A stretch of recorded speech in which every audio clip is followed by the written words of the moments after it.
ஒரு வயசான விவசாயி தன்னோட வயல்ல பாடுபட்டு உழைச்சி அதுல வர்ற சொற்ப வருமானத்துல வாழ்ந்துட்டு இருந்தாரு. ஒரு நாள் அவர் வளர்த்துட்டு வந்த குதிரை காணாம போயிடுச்சு. தகவலை கேள்விப்பட்ட அக்கம் பக்கத்துல இருக்கவங்க எல்லாமே என்ன ஒரு துரதிர்ஷ்ட நிலை அப்படின்னு பரிதாபமா விசாரிச்சாங்க.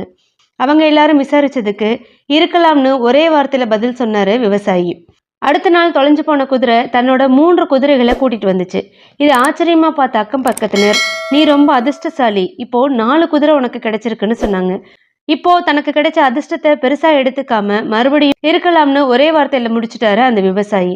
ஒரு வாரத்துக்கு பிறகு விவசாயியோட மகன் குதிரையை வேகமா ஓட்டிட்டு போய் தவறுதலா கீழே விழுந்து தன்னோட காலை உடைச்சுக்கிட்டான். என்னப்பா இது, உனக்கு ஒரு நல்லது நடந்தா அடுத்து ஒரு கெட்டது நடக்குதே. உன் பையன் எழுந்து நடக்கிறதுக்கே 6 மாசத்துக்கு மேல ஆகும் போல. ரொம்ப கஷ்டமான சூழ்நிலைன்னு எல்லாருமே ஆதங்கப்பட்டாங்க. விவசாயி அதுக்கு பெருசா வருத்தத்தை தெரிவிக்காம இருக்கலாம்னு ஒரே வார்த்தையில முடிச்சிட்டாரு. அதுக்கு அடுத்த ஒரே